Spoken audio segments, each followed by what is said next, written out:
Hey, keep it quiet.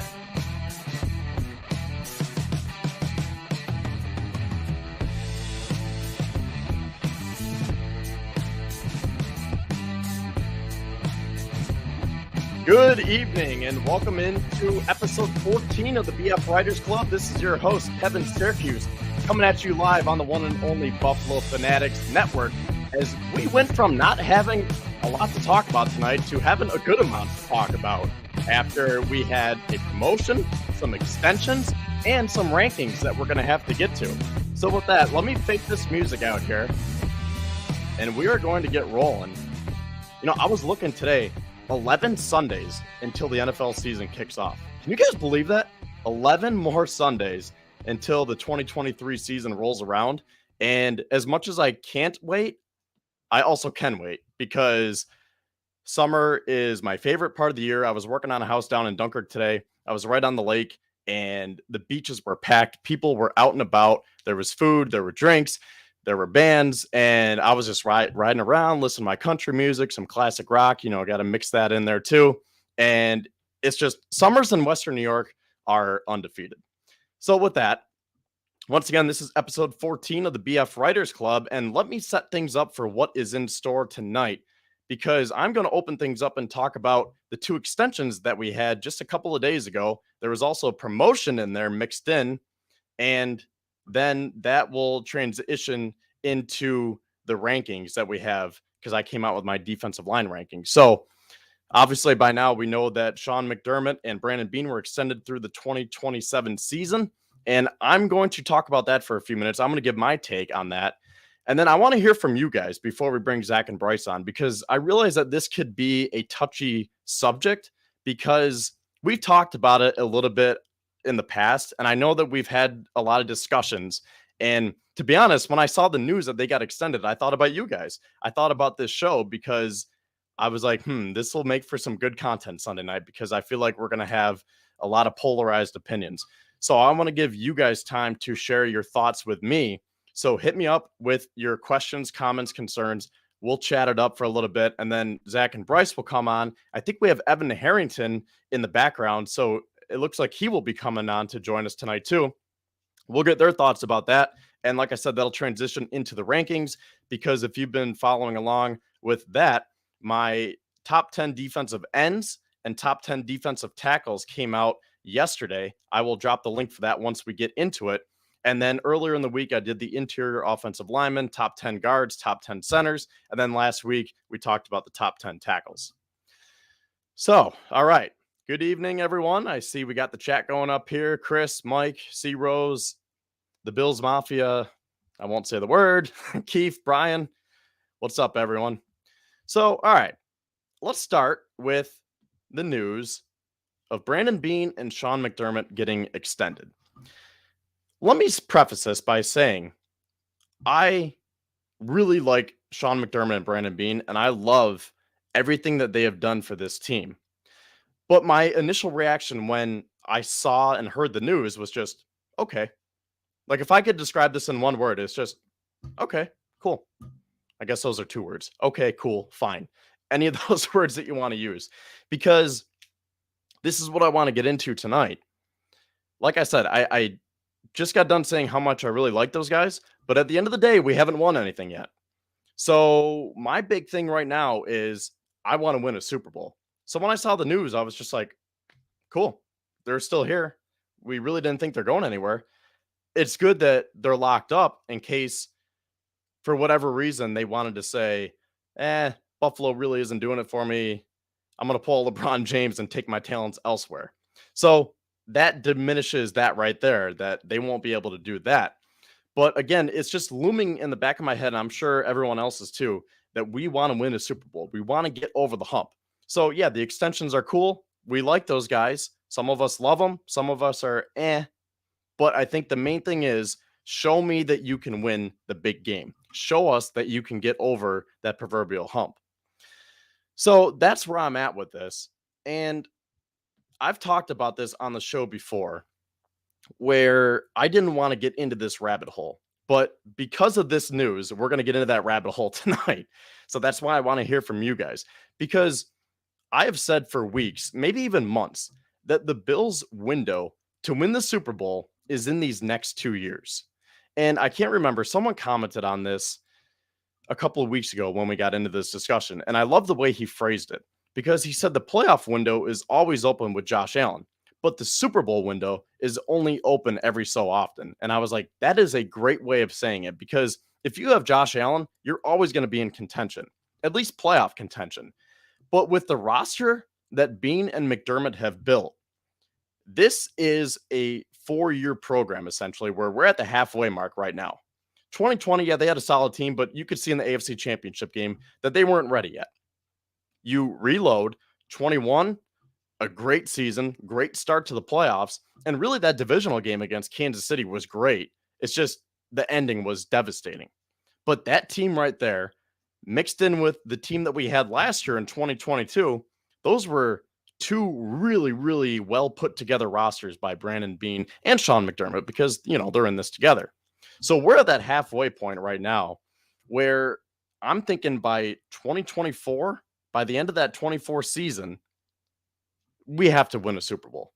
Because when you look at it, you're going to have potentially Von Miller off this team, Micah Hyde, Jordan Poyer, maybe Gabe Davis, Stephon Diggs. If they don't win one in the next couple of years, after what we saw this offseason, I could definitely see him trying to force his way out of town. Josh Allen will be, 29 years old? So he'll still be in his prime, but he won't be as mobile as he is right now. You're not going to get that cowboy ball Josh Allen anymore at that age. The defensive line, I don't want to say it will be in shambles, but right now, Ed Oliver is the only defensive tackle signed past this year. You have all of these guys on 1-year deals. Leonard Floyd, Poona Ford. If you want to go to the defensive backfield, Cameron Dantzler. So the way they built it has been 1 to 2 year contracts, going back to Daquan Jones and Tim Settle last year, 2-year deals. Now they have 1 year left. And then you have guys like Matt Milano, Deion Dawkins, Trey White. Those guys will either be up for new contracts or getting close, not to mention their ages will be getting up there as well. So this team right here for the next 2 years is crucial. This is the best opportunity in my lifetime for this team to win a Super Bowl. And if they can't get it done, then I really don't know when they will be able to win a Super Bowl. And again, the window is always open with Josh Allen as your quarterback. But for all the reasons that I just laid out, it's 2 years right now. The window is wide open and they have to take advantage of that. So when I saw the news of the extension, I was like, okay, cool. But what are we going to do in 2 years? Because what are we going to do? How are we going to sound on this show and other shows in a couple of years, even next year, if the Bills have 2 more losses in the divisional round? And that was one of my first thoughts when I saw the extension was, why did they feel the need to do it now? Why not wait another year or two? Because I don't know the contract details. They don't put them on Spot Track like they do for players. But Mike Schopp said on WGR that these guys were under contract through 2025. So if it were me, I wouldn't feel the need to rush to extend these guys. I don't think Sean McDermott and Brandon Beane are the guys to want to leave and jump ship. I understand why the Pagulas wanted to do it. But at the same time, I was thinking, why did they do that right now? Why not give it another year or two? And I think to me, that shows that the Pagulas are committed to them long term. But at the same time, let's not forget their other team on the other side of town, the Sabres, and all of their coaching disasters that they've been through. So it's not like McDermott and Beane are here no matter what until 2027. Because going off my point with the Sabres, they've had to fire and hire and fire again multiple coaches. It's just been a continuous cycle. So if worse comes to worse, you could get out from under this contract. If you want to talk about NBA contracts, look at Bradley Beal. Signed that max deal with the Wizards last year, and now they just traded him to Phoenix. So it's not like these guys are going to be here no matter what, set in stone. There are a lot of things that could happen, but the way it looks, they're here for the next 4 years. And the way I see it, the way I'm breaking down this window, it's 2 years. And then let's just say that the Bills are not able to get over the hump at that 2-year mark. Are we confident that Beane and McDermott are the right ones to steer the ship and kind of rebuild and retool your team? And I think a lot of us are more confident in Brandon Beane than McDermott. Right now at this point, I think the confidence is still very high. Again, I am nowhere near wanting to fire these guys, but if they have two more duds in the playoffs, you're probably going to look at that and say, I don't know if Sean McDermott is the right guy for the job anymore. Maybe we should go get an offensive-minded head coach while we still have Josh Allen, and that is going to take us over the hump. We trust that Beane can build this roster, but maybe we need more of an offensive-minded head coach. So that's the way that I see it. And before I get to you guys here, I want to mention the Eric Washington promotion, because that was also one of those where I was like, okay, didn't see that one coming, but okay. Now, if you remember, Eric Washington was a defensive line coach and a senior defensive assistant last year. So Leslie Frazier left, or whatever happened there. Sean McDermott took over as defensive coordinator, and now the assistant head coach position was open. So Eric Washington jumped into that role. And now let's not forget a very important name here, Al Holcomb. He was hired back in February to be a senior defensive assistant. So he took Eric Washington's old position, and Washington took that promotion. And then obviously with McDermott taking the other role of calling plays. So that was a bit of a shocker to me. And I think that's where I will end it right there, because I want to hear from you guys before we bring Zach and Bryce on. While I go through these comments, make sure you smash that like and subscribe button. Give me a follow at Kevin_Syracuse, and give the other guys a follow once they come on. But yeah, let's go through these comments here. You got Don Troutman on here. What's up, Don? Doing pretty well. Loving summer, loving the weather here. Okay, extension is great, Don says. Okay, so we have one on that side of things saying that the extension is great. Best this organization has been in over 15 years. And I think that's the point right there that a lot of us are going to come back to, even myself here. Because if you look at the Rex Ryan years, and then even in 2017 with Tyrod, that was a complete flip of the switch right there, where I'm turning 24 on Wednesday, so I don't have as much knowledge as probably some of the people in here, but that has to be up there in terms of one of the top flips in franchise history. When you went from that all-time low to an all-time high. And maybe that's being a little generous saying that it was an all-time low, because Rex Ryan's teams were still competitive, but I mean, he ruined that defense. Jim Schwartz, I love Jim Schwartz as a coordinator, and then Rex Ryan ruined it.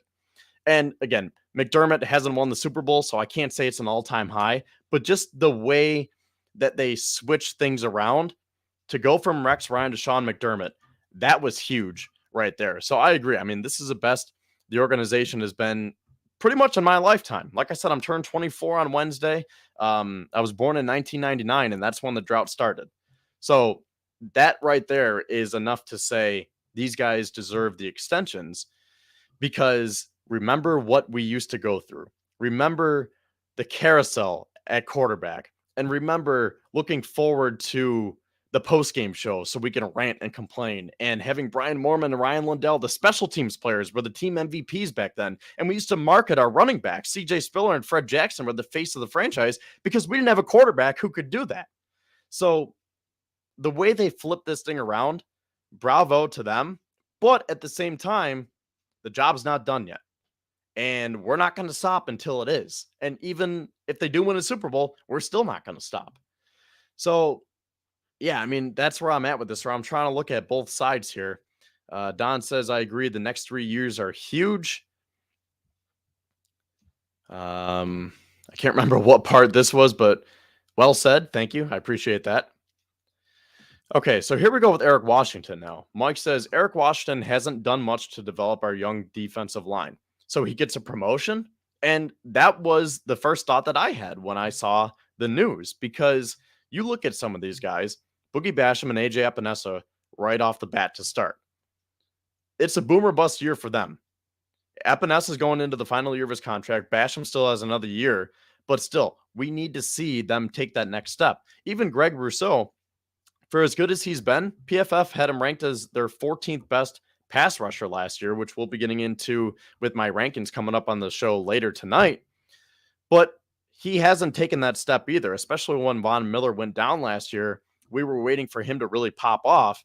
And I believe he finished with the same amount of sacks that Von did with 8, give or take. It might have been a couple around there, but he didn't really do much. Someone like an Ed Oliver, drafted number 9 overall, and now he gets rewarded with that big contract. But that was a conversation that we had just a couple of weeks ago. Is he really worth that money? Did we want to re-sign Ed Oliver? Well, yeah, right there. First of all, did we want to re-sign Ed Oliver? And then second of all, part B, did we want to re-sign him for that kind of money where he's the 11th highest paid defensive tackle in the NFL? So that comes back to Eric Washington too, where you say, man, this guy was drafted number 9 overall, and we really haven't seen the production. He comes in streaks. He shows flashes where he looks great, but then he goes invisible for a couple of plays, a couple of games, couple of weeks. So, I mean, it's tough. And then even someone like a Tim Settle, you bring him in on that 2-year deal from Washington last year, and you're waiting for him to pop off because he was behind that talented defensive line with Washington. And you say, okay, the analytics show that this guy is ready. If you give him the time, he is going to produce. And he didn't produce last year. So again, Eric Washington, it's not just the young guys in our draft picks that he has, I don't want to say failed to develop, but lacked with developing. It's some of these veterans too. Daquan Jones, that was a nice pickup. He was one of our best D linemen last year. But yeah, this is huge for Eric Washington. This is one of the best defensive lines now. I don't want to forget about, Shaq Lawson and Jordan Phillips too, where sometimes those guys go invisible and you're waiting for them to take that next step. So now you have Poona Ford, you bring in Leonard Floyd, you have all those other guys that I just mentioned, and then some of the guys on the bottom half of the roster, Eli Anku, Brandon Bryant, Mike Love. I know those guys go up and down between the practice squad, the roster. They get waived, they get picked up. So I'm not even sure if all those guys are currently on the team. But yeah, you're just waiting for those guys to really pop off. And it comes back to Eric Washington. And like Mike says, he hasn't done much to develop them. So he's the one that gets a promotion.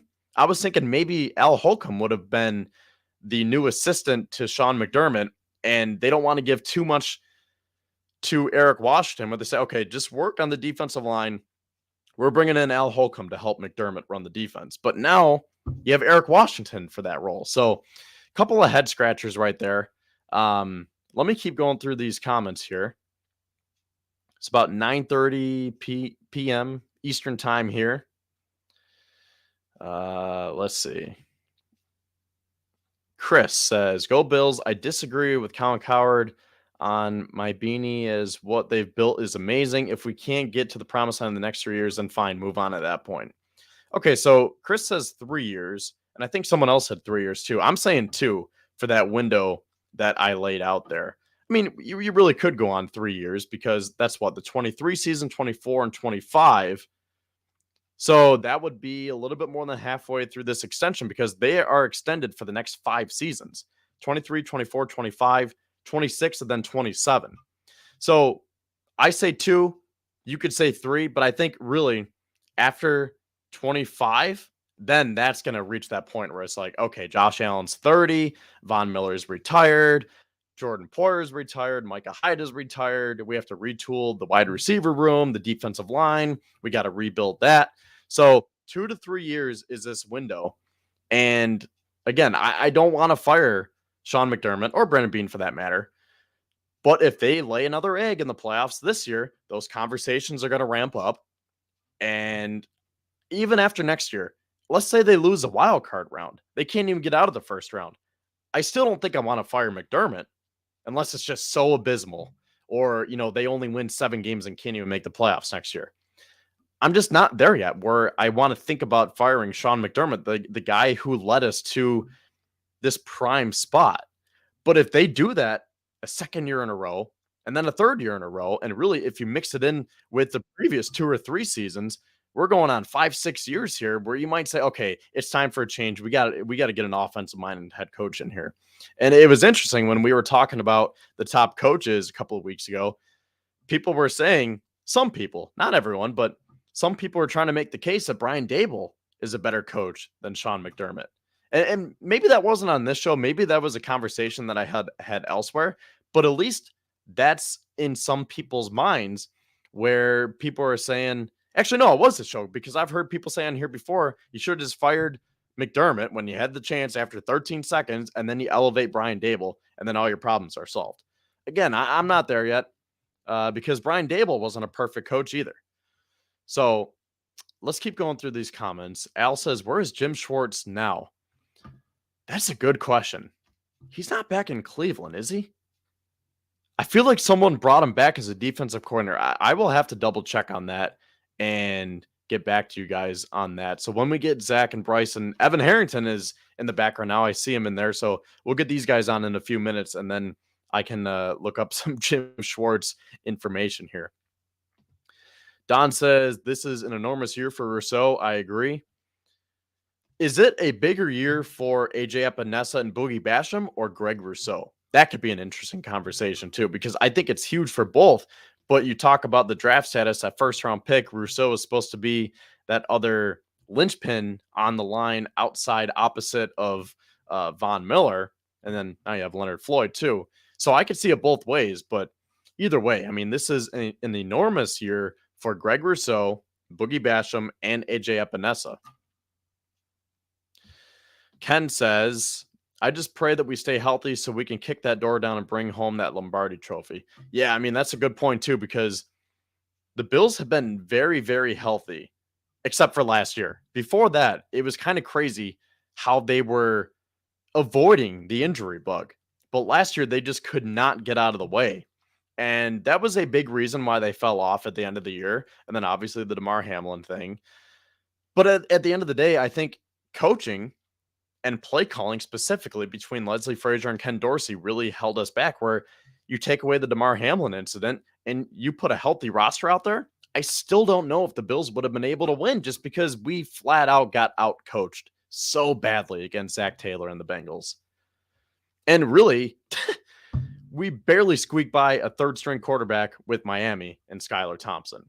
And that was when I was like, okay, I don't want to get too nervous yet, because I really thought the Bills were saving it. I thought they were saving plays and packages and just their best football for when it mattered against Cincinnati and Kansas City. But apparently I was wrong, because they just kept getting worse and worse.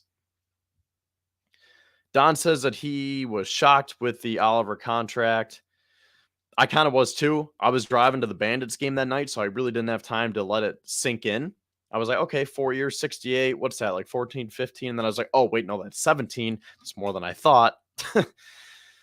So, yeah, I mean, that was a big number right there. I don't think Mike was a fan of the contract. John Robert says Rousseau was double teamed after Vaughn went down. John, I saw you on Facebook yesterday. I saw that you shared my article, so I appreciate that. Keep them coming with that, as I will keep the articles coming. I think I might be a little bit behind here on the comments. I appreciate you guys for firing away with these comments, like I said here. So I'm going to try to go a little bit quicker here. Trey Williams says the Pagulas want stability to parlay into their new stadium. It's a lot different motive than rabid fans that would trade one ring for anything. You know, that's a very good point, because the new stadium is set to open in 2026. Now, Beane and McDermott are there for the first 2 seasons. And I think for everything that they've done to build this team and this organization, I think the Pagulas want to say, we want you to be there for when the stadium is officially built. You've gotten us there, but we're going to keep you here to help finish it. So that's a very good point, Trey. I was going to mention that, and it slipped my mind. Now, that shouldn't get in the way of trying to win a Super Bowl, because if you get too buddy-buddy with these guys and say, oh, thank you, here's a pat on the back, here's a new contract extension, thank you for everything you've done, then it could snowball into, well, we don't want to fire you yet because we're best friends and, yada, yada, the relationships that we built. And then all of a sudden you're looking at 2027, 2028, and it's like, oh, we still haven't gotten back to the AFC Championship game. So it's a very fine line that you have to balance here. And I think we can all agree, at least most of us, the window is over the next few years where it's wide open, and then we'll take it from there. Okay. Don says people forget Rousseau missed one whole year of football because of COVID. That's a good point. For as much as maybe some of us, you could say me for how I just opened the show, as much as we've gotten on Rousseau and even Spencer Brown for that matter, these guys were drafted during the COVID years. And like Don says, they missed a year because of COVID, or at least Rousseau did because he opted out that season. Spencer Brown with his injuries. So I mean, these guys develop in different ways and at different time lengths. So that's definitely a good point that needs to be discussed. Don says Bills were not the same team second half of the year at all. I agree. Ken says he agrees with me 100% on the play calling of Dorsey and Frazier. Yep, I think that was one of the biggest stipulations that held us back. I was just talking to someone last night, and he was saying that he had season tickets, and the way that he worked his tickets where he sold a couple games that he couldn't go to, it made up for the price that he had to pay. And I was like, well, I was one who spent $200 to go watch that. So, because I think that was one of the games that he didn't go to, or he sold his tickets. And I was like, I guess I should have done the same thing, but that's $200 that I won't get back. But you know what? I would do it again because the money just flies off the tree when it's Bills season. You know how it is. We're all the same, right? Okay. John says, I read at least 3,000 less season ticket holders for the new stadium. Yeah, that's something that we're going to have to find out more about. I've been seeing some rumblings about that, where the new stadium is going to be a little bit smaller. So I don't know about season tickets. I'm not a season ticket holder. I just buy the cheapest ticket that I can find Saturday night, Sunday morning, get a group of friends together and throw it together last minute. Mike says, Zach Taylor is not a genius.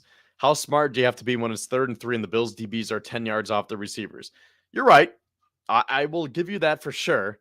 But at the same time, they were very smart with how they attacked the Bills right from the get-go, where they recognized that and said, Joe Burrow, you do not have to go deep to Jamar Chase, T. Higgins, any of these guys. We are going to dink and dunk our way right on the Bills. And to Mike's point, you could say that's more of Frazier being dumb than Zach Taylor being smart. But at the end of the day, this is something that the Bills were not smart enough to do themselves. So we have to give Zach Taylor some credit here for recognizing that and not getting tempted to try to take the top off the defense like Allen and Dorsey were with 40-yard bombs to Gabe Davis. They just said, okay, we're going to take what the defense is giving us and we're going to work our way down the field. We're going to matriculate our way down the field. And that's how we're going to win. And that's how they did win. Lauren says, can't forget too, with that Bengals game, the way the O-line was performing, that affects the plays that are going to get called. Yeah, I mean, I agree. But, here's a point that I was coming back to a lot, where if your offensive line can't hold up for Josh Allen, why do you want to have these long developing plays where it's just not going to work out? Because if Spencer Brown can't hold a block or Roger Saffold is just a turnstile, why are you trying to draw 40-yard bombs to Gabe Davis when you're probably going to have the defenders coming right in your face? So why can't you just get the ball out quickly and utilize Khalil Shakir and Nyheim Hines and James Cook? And then that way that covers up some of the blemishes on the offensive line. So again, this just comes down to like coaching and scheming and just being smart about it, where the Bills were just flat out not smart. Between that Bengals game, the Dolphins game, and I believe it was John who said it, the whole second half of the year. It was just idiotic how they went about their games. And I think going back to last week's show when I talked about Stephon Diggs, I think that that's where his frustration stems from. Because as much as Stephon Diggs wants to get the ball, I think he is also looking at it from an overall team perspective, saying this is not a well-oiled machine. We fell off track, and because of it, I did not get the ball, and because I did not get the ball, we did not win. And that's a main point right there. We did not win. And he even said on the Dan Patrick show, we got lucky. I know we kept winning, and the numbers are pretty, but we really weren't as sharp as we should have been. That's my best assumption of what Diggs is going through right now. And I think he's going through some other things as well. But that's my best guess as to what Stephon Diggs was talking about. because I think it's just so obvious when you have someone like Patrick Peterson go on a podcast after that Vikings game and said, he goes, yeah, I knew where Josh Allen was going to throw the ball because Gabe Davis only runs the exact same 3 routes. So it's like, oh my God, they're picking up on it, and you're still trying to force it 25, 30 yards down deep. And this is a point that I did not make last week. I keep forgetting to make this point, but why can we not see any play action? Imagine Josh Allen with play action. Just one of the most lethal quarterbacks between his arm and his legs, and you don't want to roll him out ever? Everything's just the same formation and shotgun? Oh my God, it's mind-boggling. Okay. Let me keep going through these comments here. All 3 of these guys are waiting down in the background. Once again, this is Kevin Syracuse with you on the BF Writers Club, episode number 14. Tonight, as it is June 25th, Derek Jeter's birthday tomorrow. Happy early birthday to him. Any Yankees fans in here? I'm a Yankees fan, as you can tell. Let's see. Donnie says, thank God Frazier's gone. I couldn't take much more of him. Yeah, I mean, I like Leslie Frazier, and I like the regular season Leslie Frazier. But playoff Leslie Frazier, I agree. I couldn't take much more of it when it's 3rd and 3, and they're just giving him all the cushion in the world. You know, it's just like, oh, you want to get the first down? Go ahead. As long as we're not going to give up a touchdown. Bend but don't break. Take all the first downs that you want. But when you get down to the goal line, then we're going to get aggressive. Why couldn't the Bills be as aggressive on defense as they were on offense? It was just flipped the whole year. Okay. Boo Yanks, Don says. Joey says, oh, I pulled up Trey's. Hang on, Trey. Let me get to Joey's here. We playing crappy weather. You cannot expect us to do the same thing in a dome that we do at the Bills Stadium because of the weather. Yeah, I mean, that would definitely affect it too. Where, again, if you're looking at it from the weather perspective, the snow was flying last year, and to want to just stretch the field vertically is another reason why I was just like, use the horizontal part of the field. You don't always have to go vertical. And I think, like, a lot of us could probably say this team probably would prefer to play in a dome. But I think with the new stadium, I saw 60 to 65% of the seats are going to be covered. They have that big overhanging roof, kind of like at Hard Rock Stadium in Miami. So I'm definitely looking forward to that. I believe it's going to be all natural surface.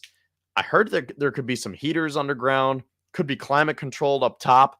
So I'm looking forward to the new stadium. But, that's 3 years away after this window is going to close that we've been talking about all night.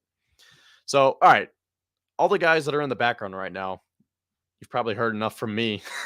Are you guys ready? Give me a thumbs up. Okay, looks like they are ready.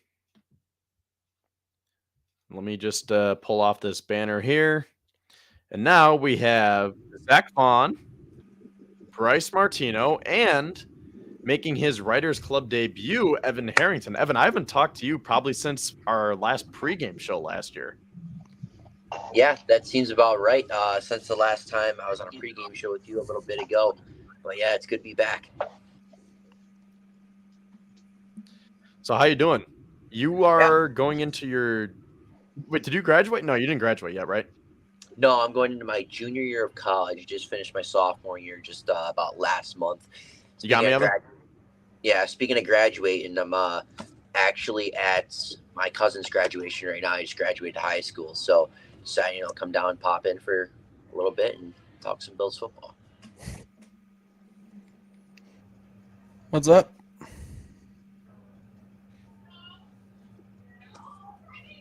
Well, I'm glad you could join. Are we losing connection? You guys, can you hear Evan? Can you hear me? We good? Yeah, I can hear you.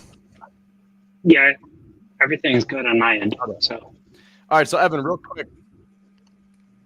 Okay. Yeah, it might be a little bit laggy, but we'll be good. So yeah, Evan, if I don't know your, exactly what's going on in Evan Harrington's life right now, I'm sure our audience doesn't know. So just fill us in a little bit about what you have going on at Buff State and what you have going on for the summer and what you've been up to lately in terms of Buffalo Fanatics, Buffalo Bills, anything. Yeah, so I guess at Buff State Wise, where I attend college, still doing my stuff with the Buff State hockey team. Recently just got into doing Buff State women's softball. Same thing for hockey, but just doing it as a spring sport. Anything new with my summer? I recently just had the chance to interview NHL draft prospect Quentin Musty.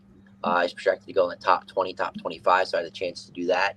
And stuff with Buffalo Fanatics.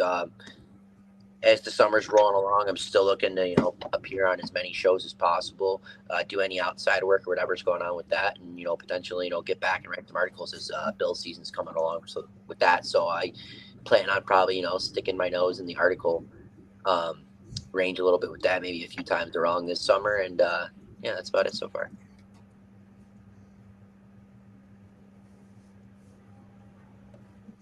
Nice. So you said you got to interview some NHL draft prospects? Yeah, I got the chance to interview Quentin Musty. He's from Buffalo, grew up in Hamburg, and he was the first overall pick in the OHL draft. And anyone who doesn't know what the OHL is, that is the Ontario Hockey League, and that's where guys who are planning on going to play pro in the NHL go. And he was the first overall pick in that in the 2021 OHL draft. Played 2 seasons with the Sudbury Wolves, and he is going to enter himself in the NHL draft this season. And the NHL draft is in 2 days, I'm pretty sure, and he's got a legit shot to be a first-round pick and a big-time player to whatever team he has drafted. And, yeah, I did have the chance to interview him. It was a good interview, awesome guy, and, we all know some local guys from Buffalo that have, panned out to be some pretty good NHL players. Patrick Kane, no big deal. He's pretty good, maybe a Hall of Famer, I don't know. But Quentin Musty kind of looks to follow in his footsteps, being a Buffalo boy going to play in the big leagues. Nice. I see. We see got a Sabres fan in here. Michael Andrews says, "I live in Hamburg," so I know Hamburg's usually a good town for sports. There's some hockey guys in Hamburg, that area. Yeah, the Hamburg. You might have just said that this guy is from there, right? Yeah, I know. I saw the comment there. Sorry, you're cutting out a little bit on my end. Yeah, they got the Hamburg Hawks, which is their local travel team there, and I've played with a lot of guys growing up playing hockey from Hamburg. Definitely produces some solid hockey talent. All right. Well, with that, how are you guys feeling about all of these extensions and promotions? You got to hear me share my thoughts for about a half hour on it. You got to see some of the comments from the chat. Real quick, Stephon Diggs is not gone, so we're going to shut that down right now. And for all the trade rumors, $50 million in dead cap over the next 2 years, it ain't happening. Okay, I just had to throw that in there real quick. But in terms of Brandon Beane, Sean McDermott, and Eric Washington, how are you guys feeling about this? Zach, we'll start with you and just go right around the horn. Obviously, again, like you had mentioned earlier, not that we were really expecting them to go anywhere anytime soon, but, seeing they got another extension, it's like, cool, just keep on keeping on. And I will say, though, I do have some concerns with Eric Washington getting promoted. I questioned that. My question was, why? What exactly has he done to earn a promotion in his time in Buffalo? Mm-hmm. But at the same time, maybe it's more so just because McDermott values his voice and he's more just like an advisor. Maybe it's like an advisory capacity, and it really doesn't mean much more than that. But Beane McDermott, that was a good move. It's always a good move to keep good coaches and good front office people around. So you probably liked the Beane and McDermott extensions a little bit more than the Eric Washington promotion then, right? That was the Eric Washington promotion was probably a little bit more shocking. Yeah, exactly. Say it again. I said the Beane and McDermott extensions infinitely like that more than the Eric Washington promotion, because I didn't really like the Washington promotion. Yeah. Feel like maybe Bryce, how do you feel about all this? I mean, I love the Beane and McDermott extension. Obviously, I mean, who doesn't? I more so am concerned about Eric Washington being promoted like Zach is, because it doesn't mean much more so far than an advisory, someone who's been in league for a long time. It's not someone who's shown that they can get a ton of production and talent out of his defensive line. So I mean, if McDermott needs someone like that, because after Frazier left, he didn't really have someone by his side who's been in league for decades. So I mean, I'm sure that's probably all it is.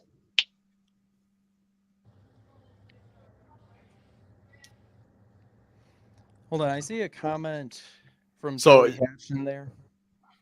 Pop up. It says McDermott called the defense during 13 seconds. No, he didn't. We don't know who called the defense during that. It was We don't said know. last week or 2 weeks ago that McDermott didn't call that 13 seconds. Last time it was known that McDermott called the defense was against the Chargers years ago. Exactly.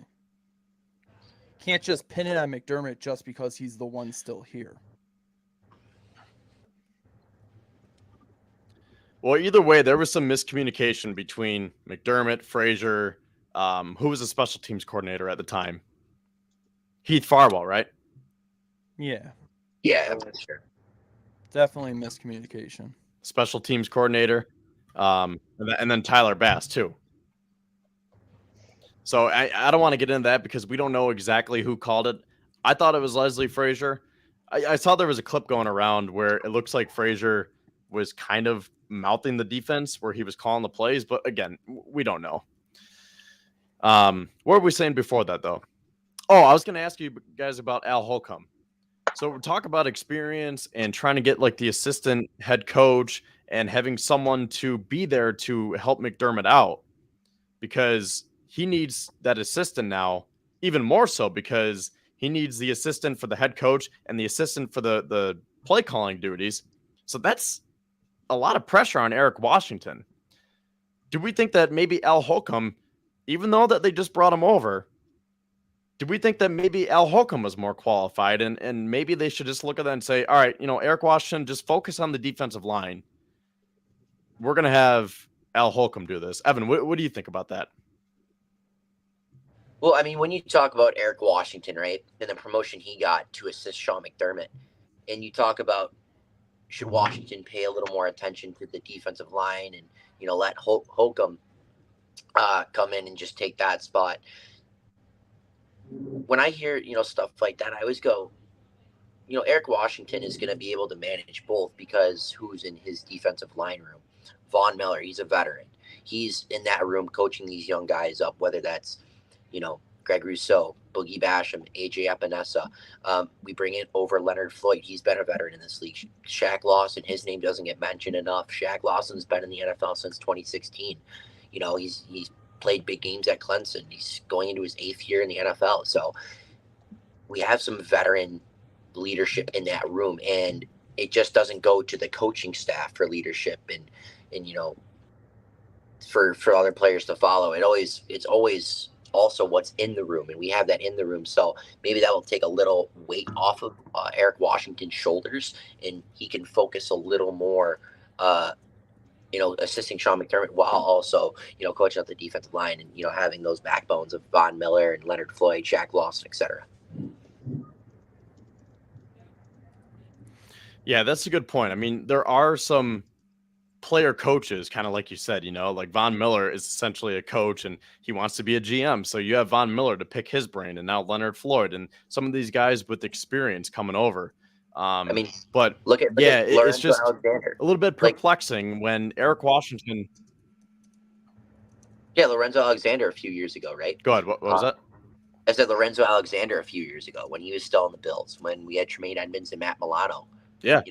For that year or two that they played under Lorenzo Alexander. When you listen to Edmonds and Milano's press conferences and they talked about Alexander, you only heard positive things about his leadership and the role that he played in that room for their growth.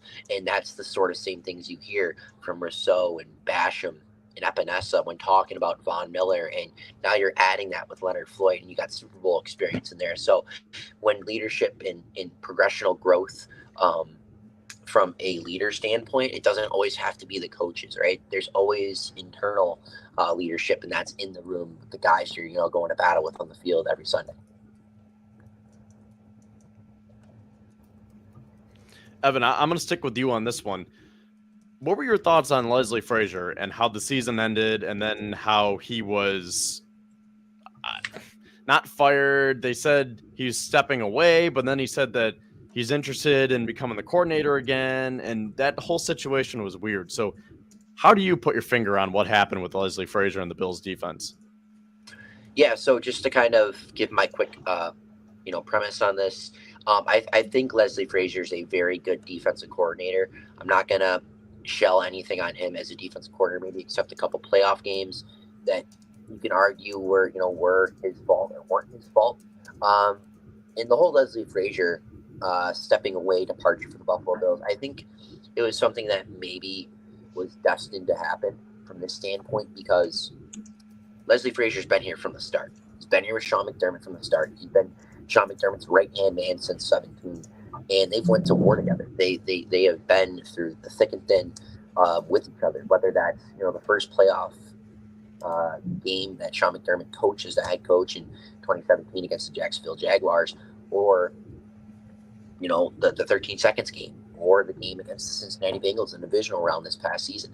They've seen a lot. They've been together for a long time, and I think Leslie Frazier just needed to take a step back and figure things out for himself, because it's probably a mentally, tolling and stressful on as a defensive coordinator like that.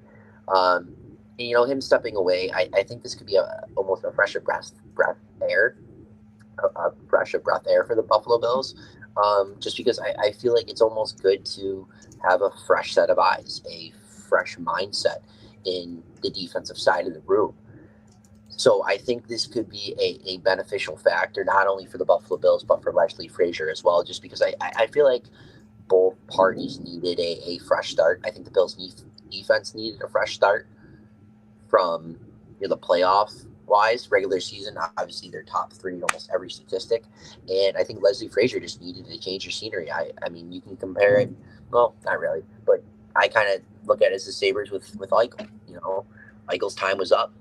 Sabres' time was up with them, so it's time to move off. And both guys needed to change the scenery. Maybe kind of the same thing with Leslie Frazier.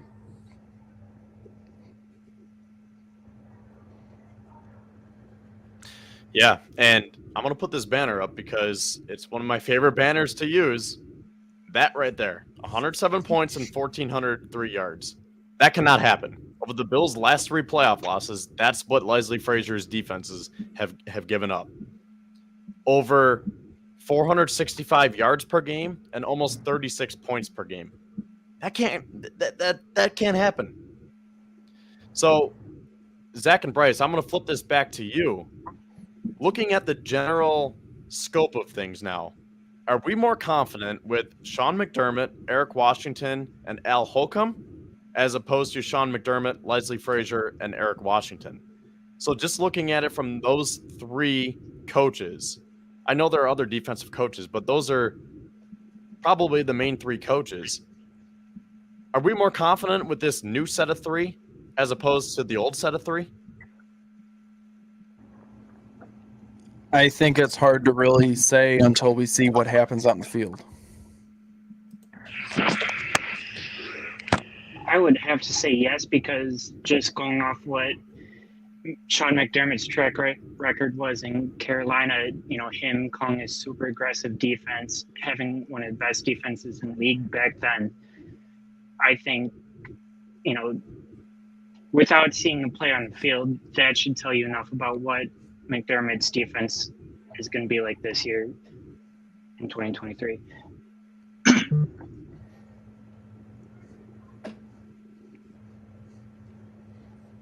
Say that last part again, Bryce. Are you more confident with McDermott and Holcomb and Washington as opposed to last year? I am, yeah, just because of what McDermott's track record was in Carolina calling defense. Okay.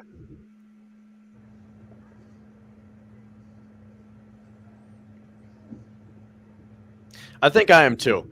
I think, the Eric Washington point probably sticks out for a few people or for a good amount of people. But I think overall, when you look at it from that perspective, you say, okay, I think the defense is in better hands now because I think they're going to be more aggressive with Sean McDermott calling the plays.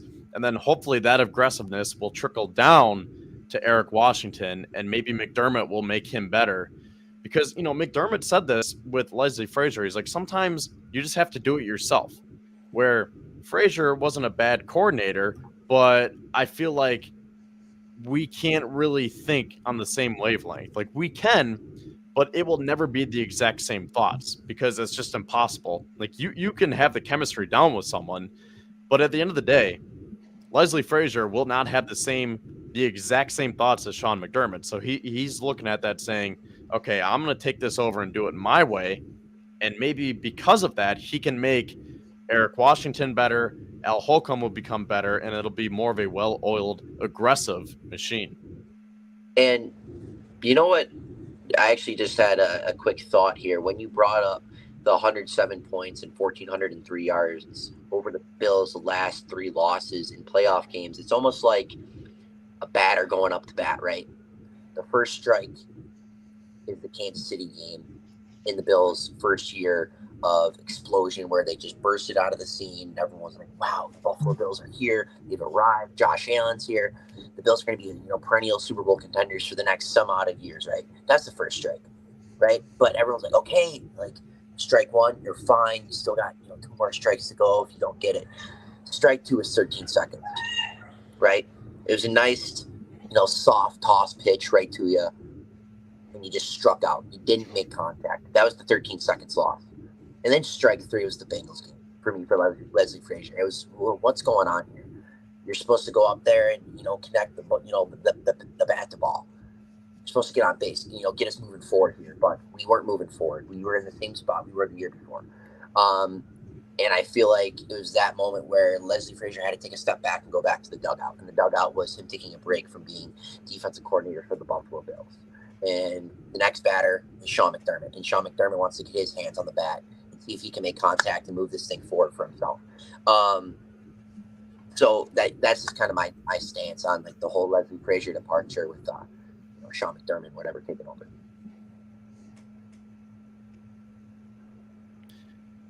Yeah, that's a good way of looking at it. Now, you have to leave in a few minutes, right? Yeah. Evan? Yep. Okay. I lost you for a sec there. So I just want to we'll finish off this conversation. We're approaching the hour mark here. We'll talk about this for a few minutes. If you guys want to throw some more comments at us, hit us up with questions, comments, concerns. We'll get to those, and then we'll get into the rankings. So we'll just finish off this segment, Evan, and then you can get going, and then we'll get into the rankings on the back half.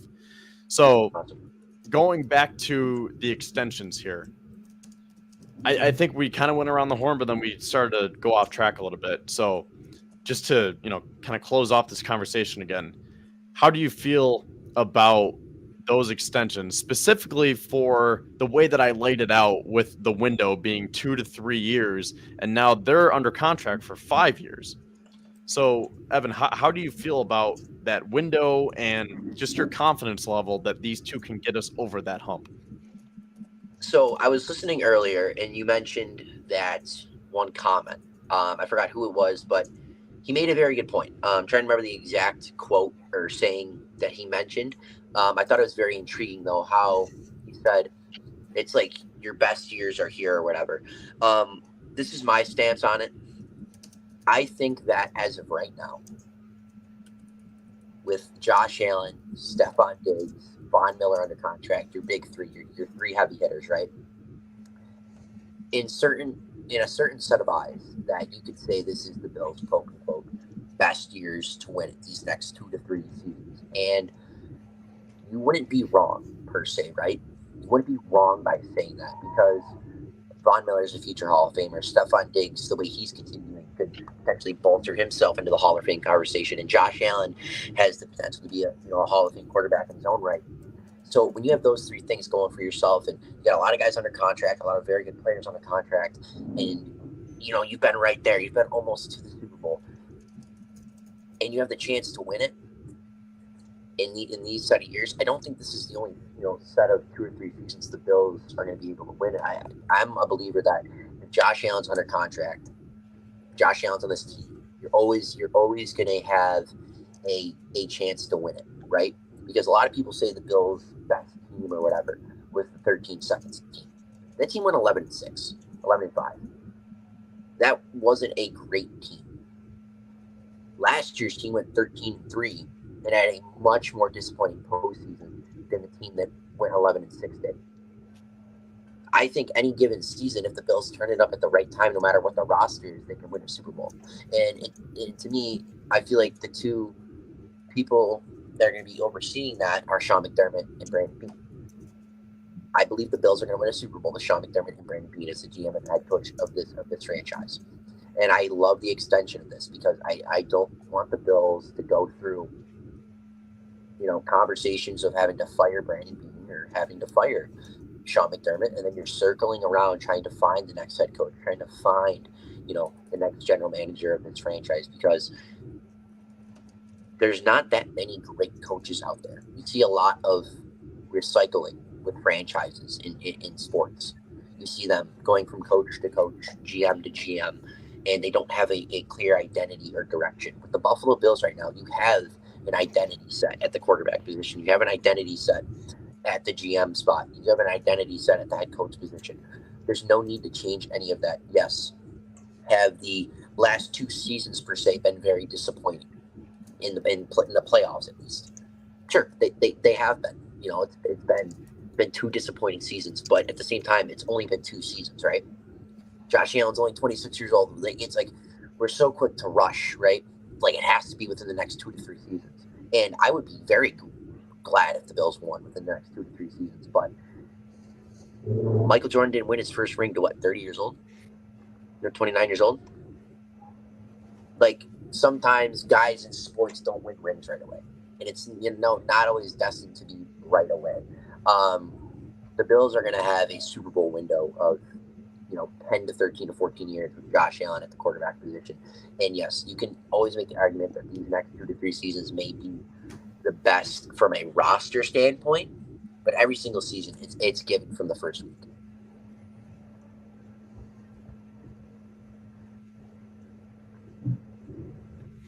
All right, well, I don't want to keep you any longer. Do you have to head out now, or do you want to stay on for a few more minutes? I'll leave it up to you. Yeah, probably gonna have to head out. I have to, go up and spend a little more time with the family, but I'll try to hop on next week with you guys.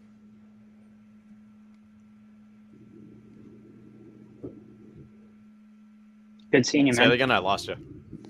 I said I'm gonna try to hop on next week with you guys. Got to go up and spend some time with the family before everyone heads out for the night.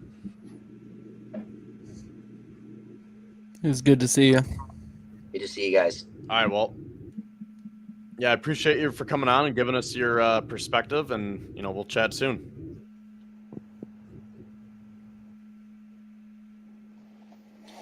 All right, and then there were 3. So it looks like everything's pretty. Speaking of stability, it looks like my set is stable for now. So I don't know if Evan's connection was a little funky or not, but you guys got me okay, right? For the most part, yeah. I could understand you. Okay. So, yeah, I mean, we'll just wrap up this conversation before getting into the rankings. And I know we've been talking about it for a bit here. But just to continue on with Evan's comments, what do you guys think about that window? And the way that I phrased it earlier in the show is that the playoff window is always open with Josh Allen, but the Super Bowl window is open right now based on how Beane and McDermott have built this team. So do you guys see it that way as well?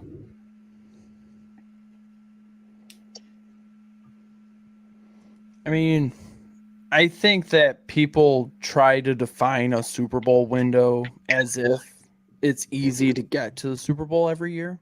It's not. There's a reason only one team wins it a year. It's not easy to make the Super Bowl. It's not easy to make it consistently. Otherwise, you would have everyone doing it. I think it's just more about the playoff window, your contention window, which will be open as long as Josh Allen's the quarterback. I mean, yes, we don't know what's going to happen beyond the next year or two. So everyone obviously wants to win it as soon as possible. And I do too. I would be more than happy to see them win it this year or next year. I don't think you can really I don't think we can really say that the window is closing because Josh Allen's still the quarterback of this team. Brandon Beane is still the GM. He's still going to put together competitive rosters like he's done for the past few years. He'll continue to do so. I just don't think that we are really in the Super Bowl or bust part of this. And by that, I mean, I don't think Super Bowl or bust is really conducive to the sport. Yeah, I kind of have to agree with Now, Bryce, Zach. going back to Walter's comment here. Okay, no, go ahead. No, I was just saying I kind of have to agree with Zach here because, obviously we don't know what's going to happen with Vaughn's contract, Diggs, Poyer, Hyde, all of them, all the veterans that are aging. So, but what we do know is the Bills have set themselves up for future success. In the fact that they have 10 draft picks next year in a class that's going to be super, super deep at every position. They've drafted super well in late rounds in previous years with Benford, with Dane Jackson, all these different guys. So it's not like we're dependent on, these few veterans that are, getting up there in age that have expiring contracts, this and that. So Brandon Beane, it's not like we're 2 or 3 years. Excuse me, the window is 2 or 3 years with Brandon Beane because of how well he can draft at every round.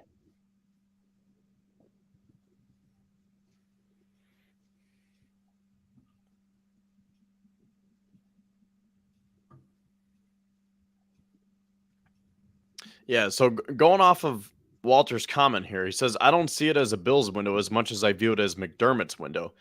If we move on from McDermott after the season, what exactly would need to be rebuilt? We've seen new coaches come in and win. So let's say that they can McDermott and the majority of the team is still there. So he said after the season. So let's just say this season where the meat of the team will probably still be there because if we're going off that window, we're saying 2 to 3 years. So after the 2023 season, you fire him. You bring in an offensive-minded head coach. I mean, do you think that this team could just keep on keeping on and rolling on the tracks here because you have Josh Allen, a big eraser to cover up mistakes? Do you think Allen could kind of make up for that missed continuity between him and McDermott? Like the way Walter says it, if a new coach can come in and win, could that be the case with Buffalo, or do we think that we need the stability to finally get us there? Because, going off of the NBA point again, look at Michael Malone with the Nuggets. 8 years there, and they finally just won the ship, whatever. So, I mean, is it just one of these things where we have to be patient, as hard as that may be?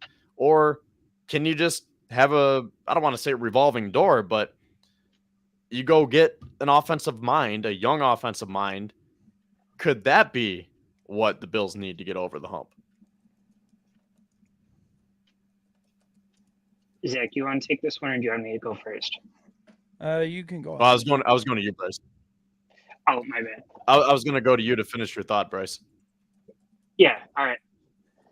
I mean, I don't think that,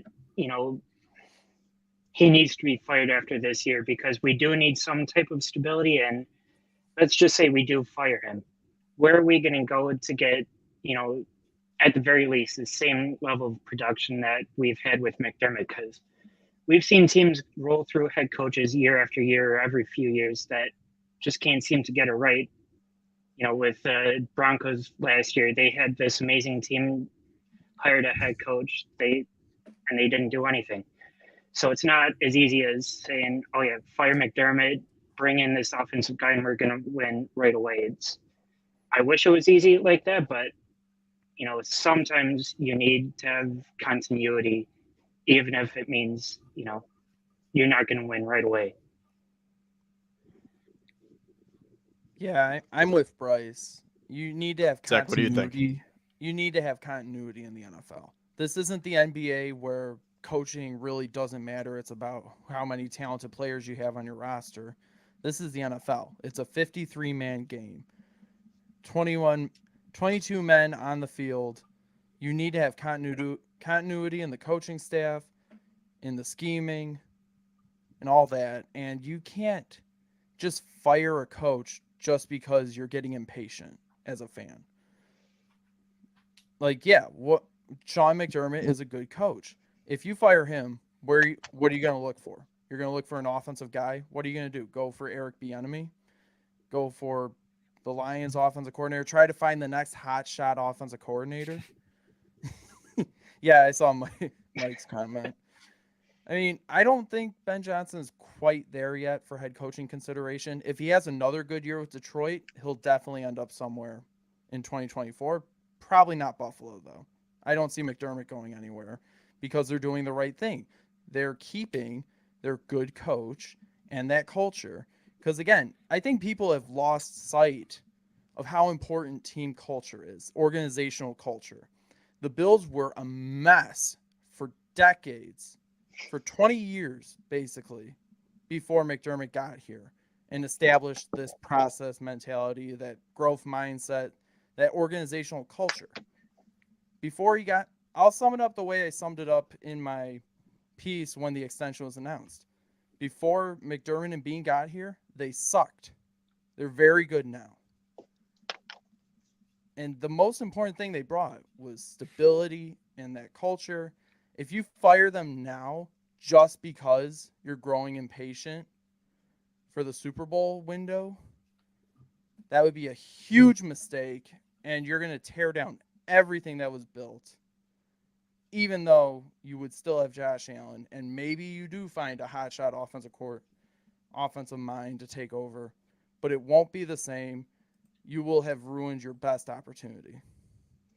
And look how long it took Andy Reid to win his first Super Bowl. He was a head coach for decades, just won his first one in 2019 with the Chiefs. Exactly. He was ran out of town because of a lot of the same reasons that some Bills fans are using against McDermott now. They got close. They were contending. They just never got the right breaks. What you got to do, if you want a winning organization, you want to be a contender, you got to be as good as possible for as long as possible and hope you get lucky at least once. Reid was head coach for the Eagles for 13 years, didn't win anything. Head coach for Chiefs for, from 2013 to now, won 2 Super Bowls. So it takes time. It's not going to be this quick process.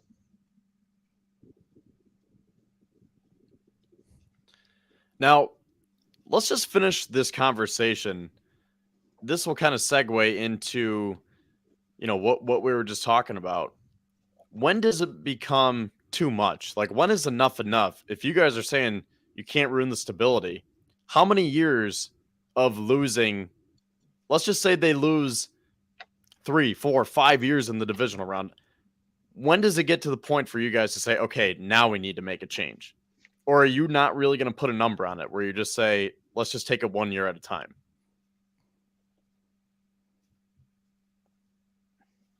I think Whoever wants to go first here. Sorry, what?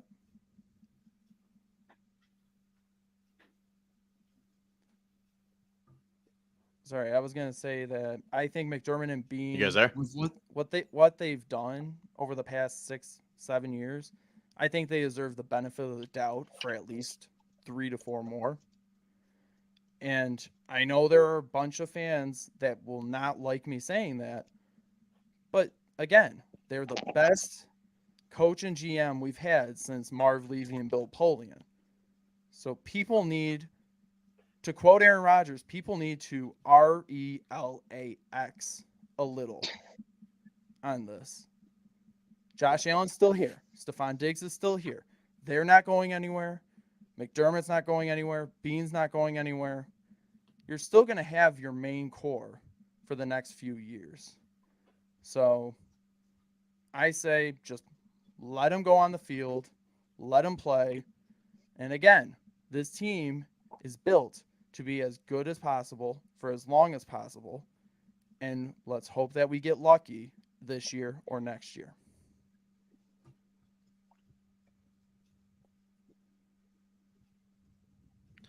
Bryce, would you agree? Yeah, I definitely agree with that. You need some continuity, even if it does mean losing for maybe 2 more years before you finally get to the Super Bowl. So how many years would you put on it then? I mean, I don't know if you can really put a number on it, but if let's just say they, for the next 2 years, they lose in the divisional round, I think then you start to have discussions about it and maybe start to look away from Sean McDermott. But with how this team is built and the draft capital that we have in the next few years, I don't see them having the same playoff failures as they have in the past 3 or 4 years.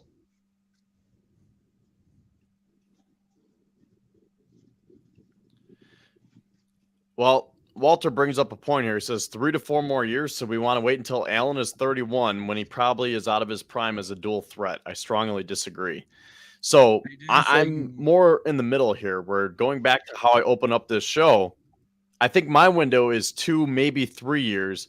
So your window is probably a little bit more generous than mine, where you guys are saying 3, 4, maybe 5. I'm probably, 2 to 3. And even then, it would be tough after everything that they've done. But then it's like, okay, 8 years. I think, Joel said it here. It doesn't take 8 years.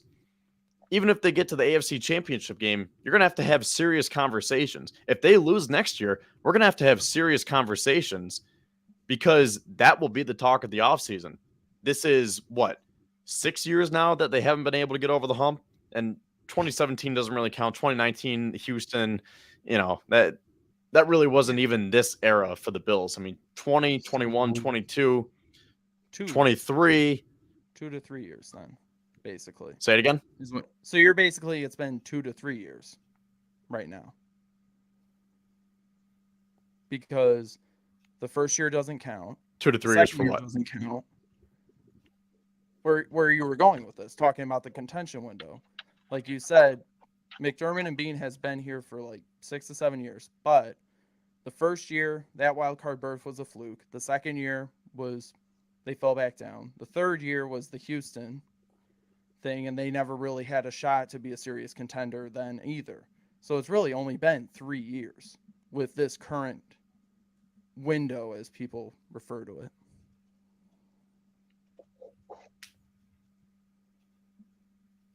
Yeah, so they've had, we'll say 3, because, I'll give that 2020 season, even though when I said earlier that roster-wise, we're at the halfway point where you look at the 21 roster and the 22 roster. But in terms of the window, I'll put that 2020 season in there. So we're going on year 4 now of having that Super Bowl expectation. So that's why I'm saying after the 24 season, that'll be the 5th year of potentially not being able to get over the hump. And I think that's the point where you have to say, okay, this is 5 years now. Maybe even if you want to use that Houston year, this is 6 years where we haven't been able to win the big game. And now this window is closing. Josh is out of his prime. All these other contracts are expired. And then you're going to have some serious conversations. So I think we'll end it right there. About an hour and 15 minutes into this show. And I want to save time to talk about the defensive line rankings here. I just want to make sure that I'm not missing any comments in here. I'll continue to go through those, but did you guys get a chance to read my rankings? Zach, I know you did because you edited it, but Bryce, did you happen to check out my rankings? I haven't gotten a chance to yet. No. All right. Well, I'm going to inform you and the rest of our audience if you guys haven't seen those yet. Let me drop the link in here when I can. I'll try to pull it up. But Zach, while I do that, what are your initial thoughts on those rankings? I think they were very fair. Like Micah Parsons deserves to be on the list.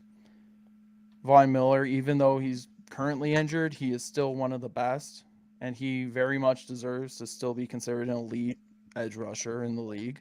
I mean, you saw what he did for the Bills last year when he was healthy. That was a totally different defensive line. They were dominant. It was just after he got injured, things started going downhill.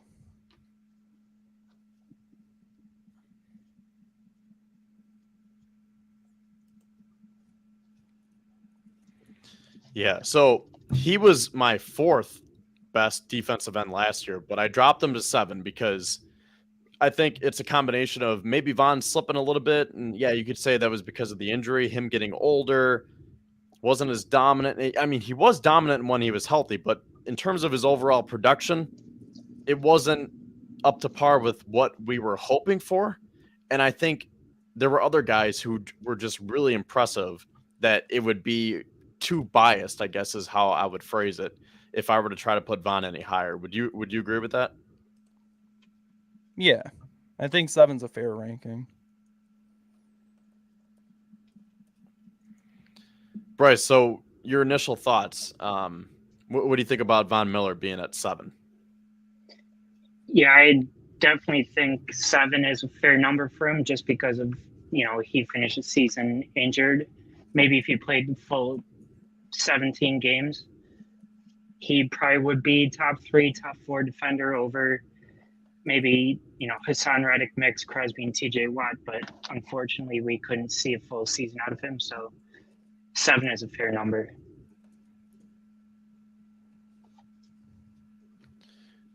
Yeah, so let's start in reverse order. We'll go 10 through 6 here. So defensive ends 10 to 6. So I had Joey Bosa at 10, Brian Burns at 9, Matthew Judon at 8. And again, these are defensive ends and edge rushers because I know some of these guys are outside linebackers. So Judon was 8, Von Miller 7, and the aforementioned Hassan Reddick at 6. So what do you guys think about that list? Because if I could just sum it up real quick, Joey Bosa, he missed 12 games last year due to an injury, but I think based on his overall body of work, we know what Joey Bosa can do. I think he's still top 10 worthy, but I think he's right on the brink where I had him at 6 last year. I think, 10's a fair spot to put him.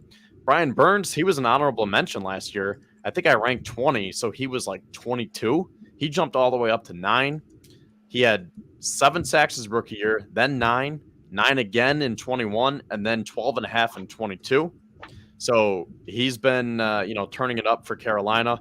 Matthew Judon has been a force with New England. He was tied for 4th in the league last year with 15.5 sacks, and I believe he had 42 pressures. So he's been having some great success. And then I already talked about Von Miller. And then with Hassan Reddick, he continues to improve every season as well. His 16 sacks were tied with Myles Garrett for 2nd in the league, and his 41 pressures ranked 6th. And he was drafted 13th overall by the Cardinals in 2017. So that was the 3rd year in a row that he had at least 11 sacks with 3 different teams: Arizona, Carolina, and now Philadelphia. So it seems like it doesn't matter what scheme or defense you put him in, Hassan Reddick is putting up those numbers. So he jumped all the way up to 6 for me this year.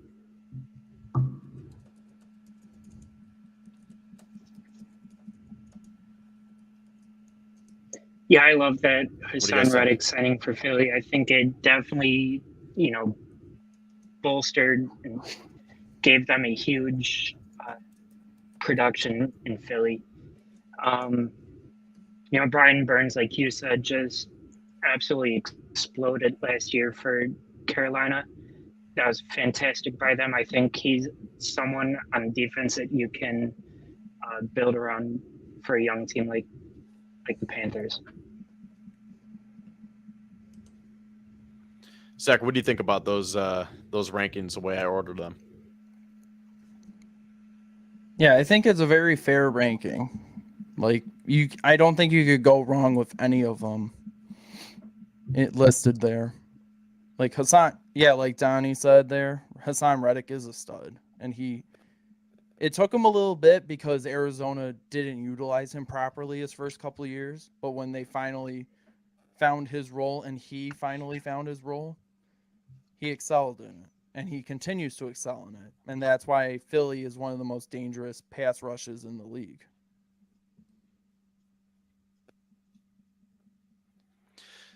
So before I read off my top 5 here, Zach, I know you already know them, but Bryce, off the top of your head, who would be your top 5 pass rushers without looking?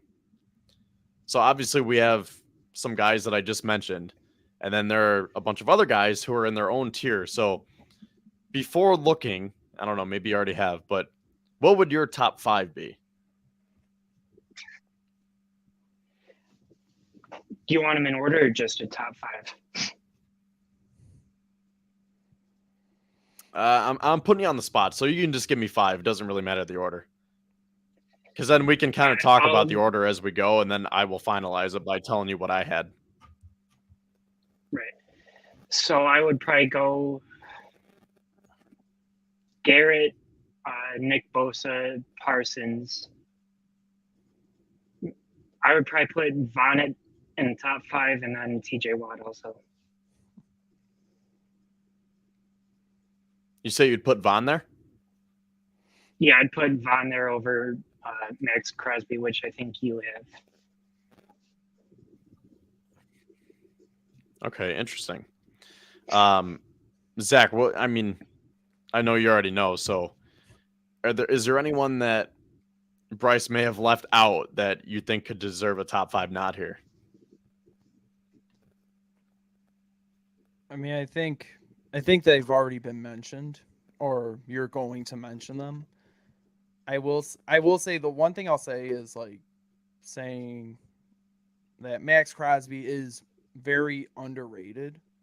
I think he's overlooked because he's on the Raiders, but he has been a really good edge rusher in his career there. And I think he's definitely warranted in the top 10. But everyone else that Bryce mentioned definitely deserves to be there.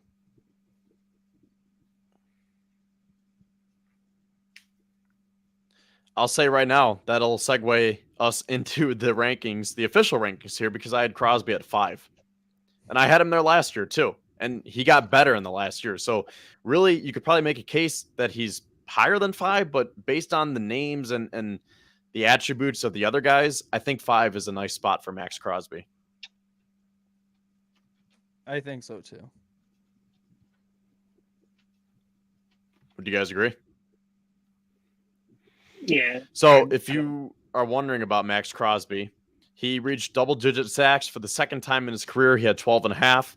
He led the league in tackles for loss with 22, and he was second with 47 quarterback pressures, and he had 89 total tackles. So that's something that we really don't see a lot of, where guys can be dominant against the pass and the run, where it's like, okay, he's really good at sacking the quarterback, but can he rack up the tackles? And Max Crosby can do both.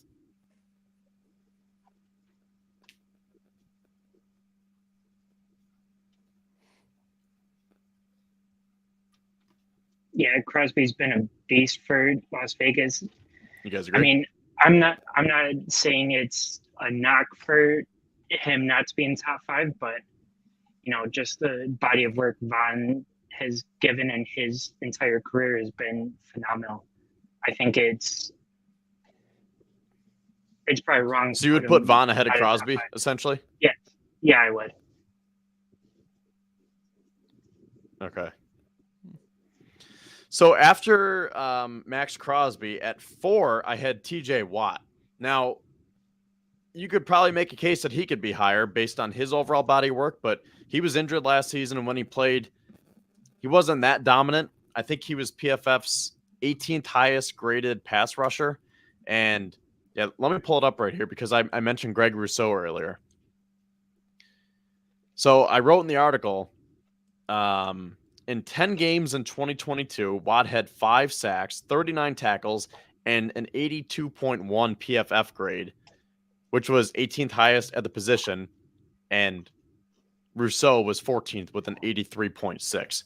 So pretty underwhelming for TJ Watt based on the bar that he set. So I think 4 is a solid spot where I think he's still top 5. It's TJ Watt. He's dominant when healthy. So I don't want to knock him too much. But at the same time, he played a good amount of games to the point where it's like, the numbers were a bit underwhelming. So do you think 4 is a fair spot for TJ Watt, Zach? I think that is also fair because he is still one of those guys, one of those players who can wreck your game if you don't properly combat him.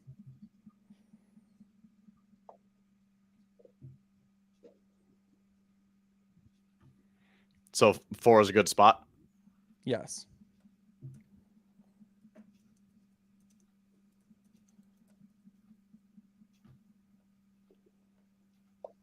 Did you say something? Did I lose you, or did you just not say anything?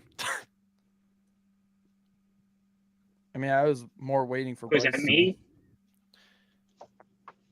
Yeah, you're cutting out for me right now, Kevin. But yeah, Okay, I was gonna say agree with I it like froze for a second, so yeah, I didn't hear you call my name, but yeah, you guys I do got me now? agree. I think, yeah, I do agree though. I think 4 is a good spot for Watt. Okay. Okay, so at 3, we had Micah Parsons. Now, last year, I put him in with the linebackers just because he was a Swiss Army knife. I didn't really know where to put him, but he's pretty much a full-time edge rusher now. So I put him at 3, and I'll just read you the rest. Nick Bosa at 2. He led the league with 18.5 sacks last year, and Myles Garrett at 1. He was second with 16, and he's had double-digit sacks every year but his rookie year, and I think he is another one like TJ Watt. He will wreck your game plan. So what do you think about that top 3?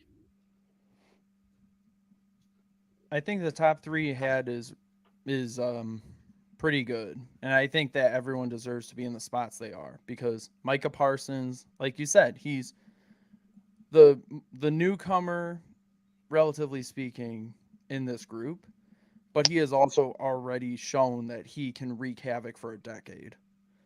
Like, he is going to be one of the premier pass rushers for the foreseeable future. Nick Bosa is another guy who is severely, like, I don't want to say severely overlooked, but I don't think people think of him as much as they think of his brother. But he's always been just as good, if not better, than Joey.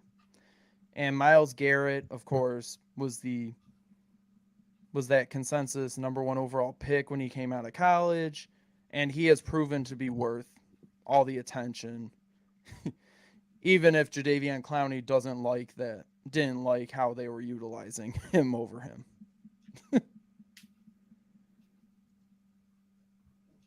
Yeah. Bryce, would you agree? Yeah, I agree with that. I think it's hard to put Parsons over Bosa right now, just based off the body of work that Bosa has given you over his whole career. But yes, I would agree. Garrett, consensus number 1. I think it's hard to rank anybody else over him.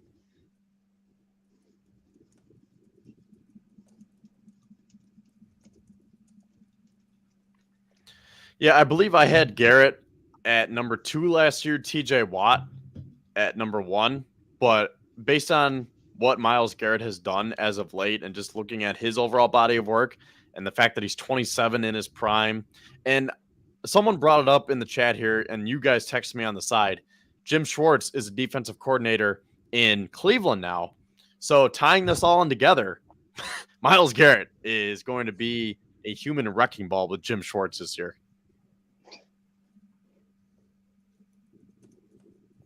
It's going to be like what Buffalo had with Mario Williams, Darius, all of them.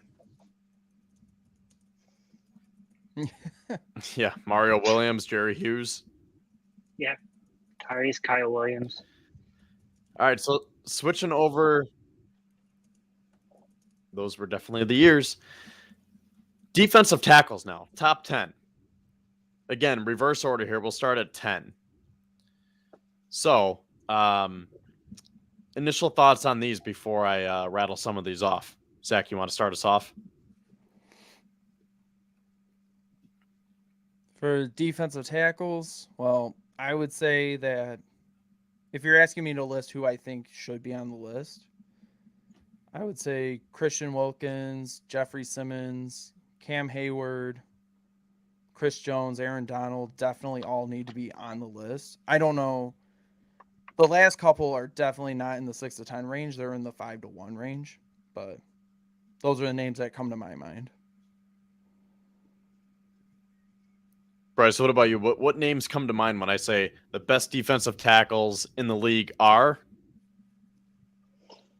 Chris Jones, Aaron Donald, Quinnen Williams, Christian Wilkins, DeForest Buckner. I think you have to start off any list you make with those players.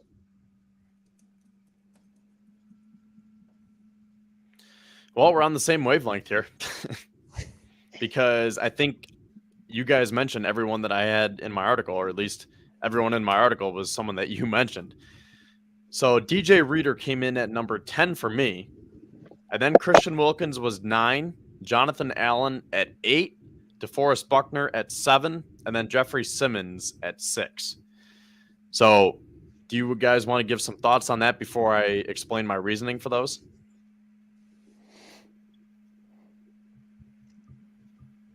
I mean, I think it's pretty straightforward. Like, DJ Reader is someone I think a lot of us forget about, but like, especially when he went to Cincy, he's been a crucial part of their defensive line, and he's definitely deserving of that number 10 spot.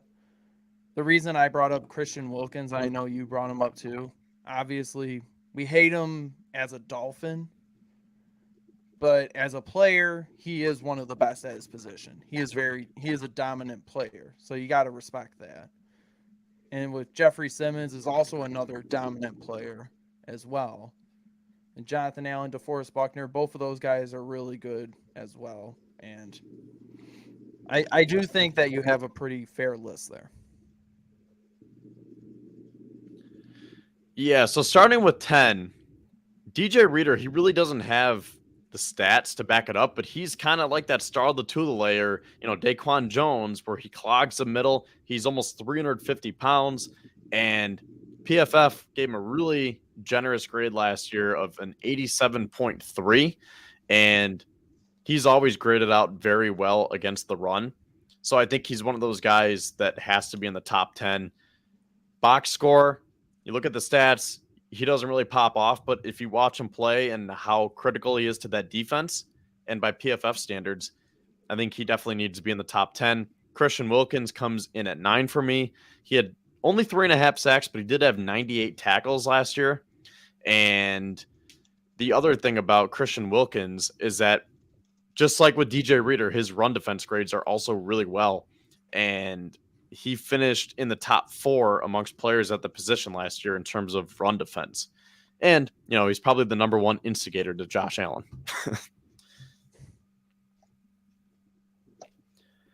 And then in terms of 7 and 8, DeForest Buckner, Jonathan Allen, these guys, I feel like they always have quiet seasons, especially with Jonathan Allen, but he's just like Mr. Consistent with the Commanders. And it was the 5th year in a row that he's recorded 60 or more tackles, and the 3rd year in a row that he's earned a PFF grade above an 80.0. And he had 65 tackles, 7.5 sacks, and an 80.1 PFF grade last year. And then DeForest Buckner, again, kind of flew under the carpet, under the rug, just because the Colts were a mess last year. But he had 74 tackles and 8 sacks, and PFF gave him an 82.1. So he quietly had a nice season for the fumbling Colts last year.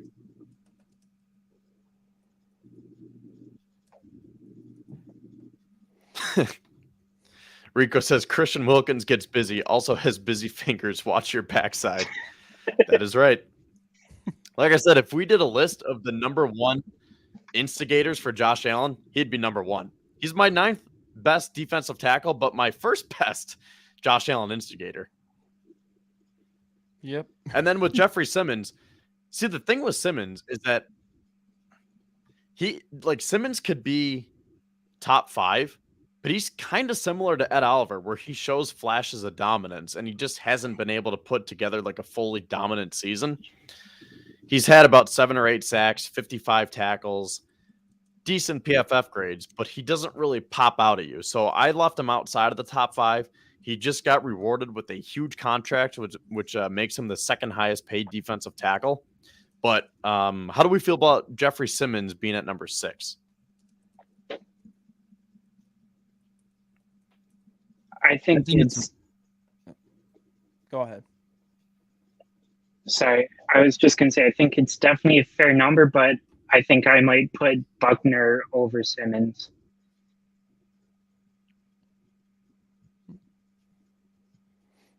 Okay, so you would drop Simmons a little bit.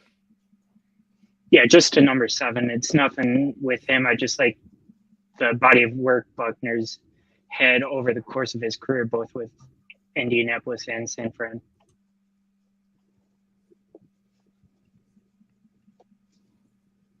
That is true. DeForest Buckner is a really Zach, good what do you think about this? I mean, Bryce has a point that DeForest Buckner is a really good player. I still think that I agree with you, Kevin, in that Jeffrey Simmons at 6, because he is a dominant player when he's on the top of his game, when he's on the field. I think has he had some injury issues, or was that just when he was coming out of college where he was injured and that caused his draft stock to fall? But either way, I remember when the Bills played him, a couple of years ago on that QB sneak attempt when he blew up the middle in that run. He completely blew that up. Otherwise, the Bills would have won that game. And he's one of those most stout defensive tackles you'll find.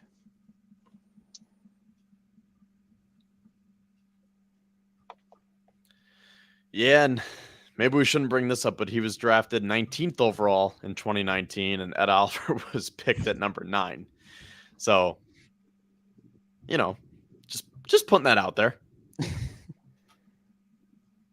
Like I said, I think that his injury coming out was the reason he dropped.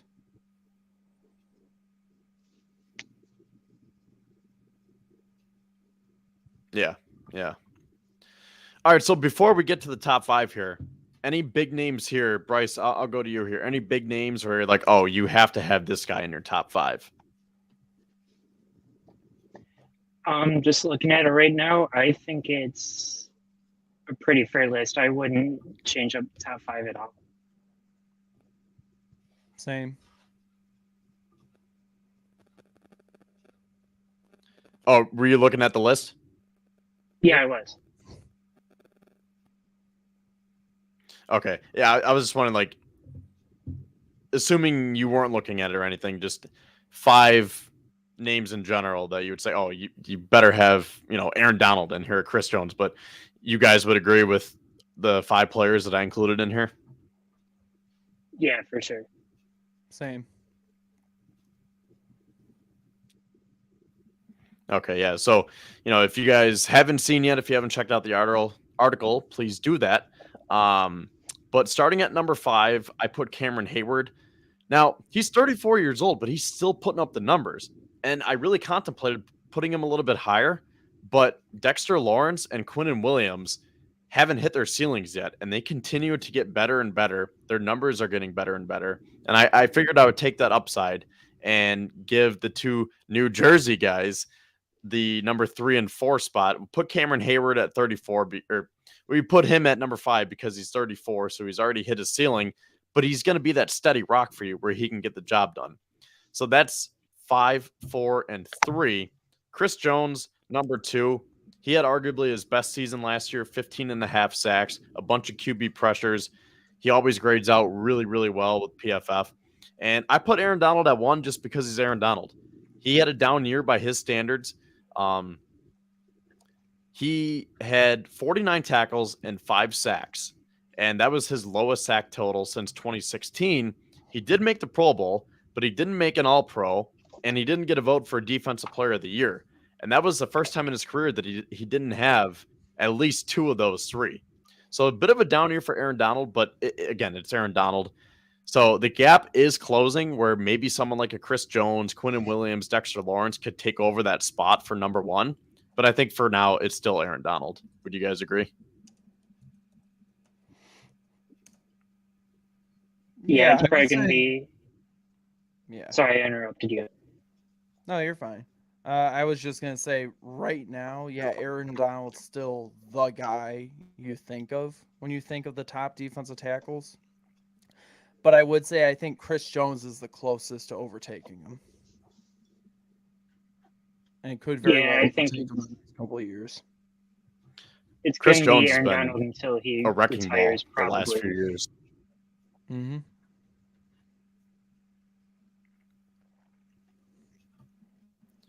And they talked about that last year, remember? Like, Aaron Donald wasn't even going to play this year, supposedly, and then he came back. I mean, he's only 32. He could play another 5 years based on his build. But I'm wondering when Aaron Donald's going to be ready to call it quits.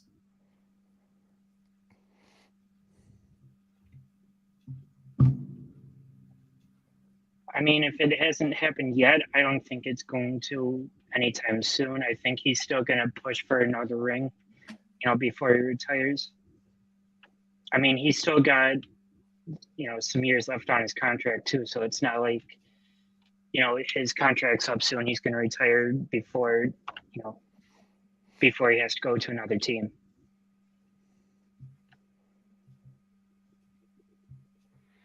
Now, before we finish off here, I want to go to a comment from Joey. He says, where does Von Miller and Leonard Floyd rate among them? Now, we already said Von Miller is 7th on the list. Leonard Floyd, that's interesting because last year I had him as an honorable mention. So he was in that Brian Burns range, like 21, 22, 23, looking outside the top 20. I didn't go that far this year, but if we had to put a number on Leonard Floyd, what would we put him as? I think he would be right around that 20 spot, right? Yeah, I would say maybe 15 to 20, around there. He's a very good edge rusher. Would he be in the top 20? Yeah, would he be in the top 20 or looking outside of it? I'd probably give him a top 17 range. I think that's pretty fair for the production that he had in LA for the past 3 years. And just to wrap this up, anyone that I forgot to mention where you're looking at this list saying, how could you leave so-and-so off of your defensive end list or defensive tackles?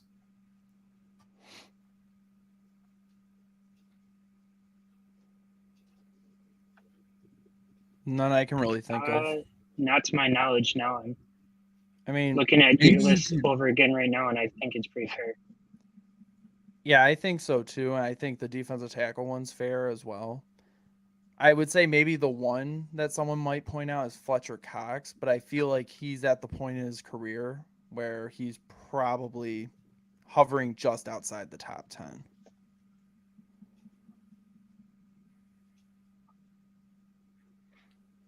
Yeah, I had him as an honorable mention last year. That's a good point. Brandon Graham as an edge rusher, he had one of his most productive seasons last year, and he's another one that's 34, 35 years old.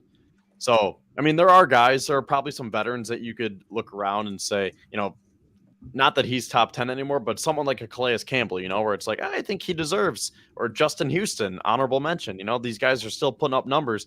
Daniil Hunter is another one. Zadarius Smith, he's also in Cleveland now. So there were some guys when I was thinking about like Joey Bosa, like he's got to be top 10. But I was looking at someone like a Daniil Hunter or Zadarius Smith, where they had more production than Joey Bosa last year, albeit they were more healthy. But I think those guys are right on the brink as well.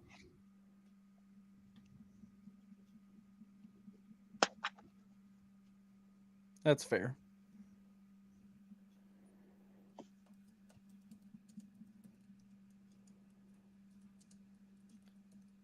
Say that again, man. It's been laggy tonight. I don't know why. We've been good for the last few weeks, but it's been lagging. So I apologize for that if we had any interference. I think we're getting thunderstorms in my area, so I don't know if that interfered with it at all, or if I got something else that I got to figure out here. I just But said that. if I missed it, Zach, what were we saying about those two guys? I just said that was fair, what you were saying. And I think we may be getting thunderstorms in this area too. Maybe the heat's causing some issues.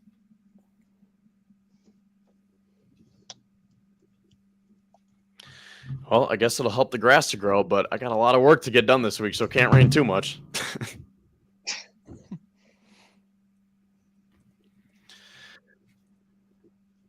All right, well, as we close things up here, Zach, what do we have on tap coming up here this week at Buffalo Fanatics? Well, I know Bryce is going to have his usual pieces. He'll be doing one of his Forgotten Bills articles and also a positional breakdown heading into the training camp next month. I know Kevin's going to have his next ranking article. I may or may not have a piece coming out this week. If not, it'll probably be next week. But Yeston will have his usual Wednesday Buffalo Bulletin, topic to be determined. We will find that out when it comes out. Yeah, so I think in terms of my rankings, I think I'm going to go to the linebackers next because I want to work our way up to the big ones, like the wide receivers, the quarterbacks, the running backs. So I think we'll keep moving back on the defense. We did defensive line this week, obviously. We'll go back to the linebackers in 2 weeks because that brings up another point. We will not be with you next week as I will be celebrating my birthday, and it'll be Zach's birthday on Sunday as well. Well, not as well. My birthday is June 28th, celebrating over the weekend. Zach's birthday is actually July 2nd, correct? Yep. It's entering my Trey White year. So, yeah. We'll... What's that? I didn't say anything you cut out.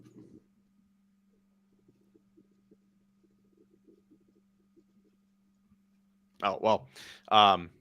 Yeah, so we'll be off next week.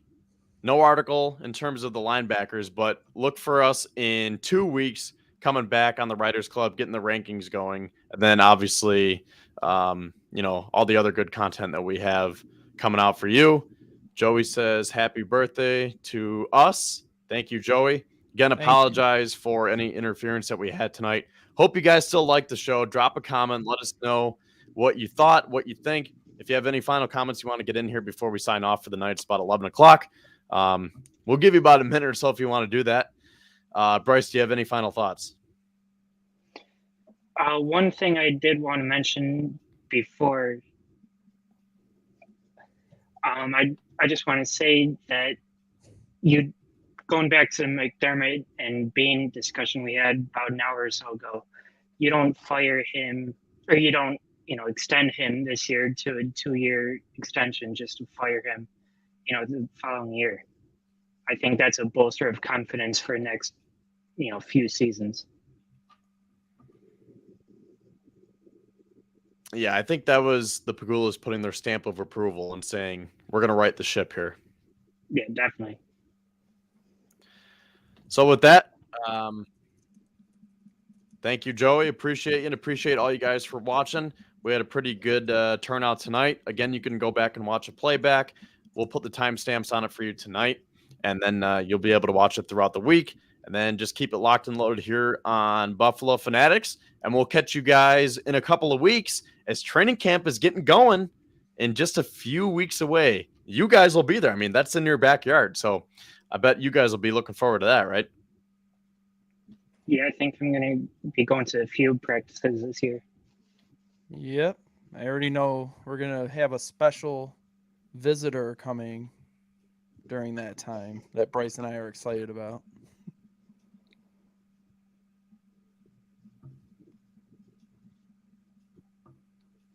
Are we allowed to know, or we're going to leave it at that? It's up to you. It's a Canadian friend. Yeah, we'll leave it at that.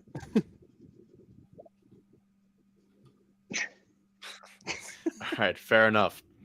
So, once again, for Kevin Syracuse and Zach Vaughn by my side and Bryce Martino underneath in the box here, you've been watching episode 14 of the BF Writers Club on Buffalo Fanatics. Have a good rest of your night, rest of your weekend, rest of the week. We'll catch you on the flip side. Go Bills. Go Bills, baby. Go Bills.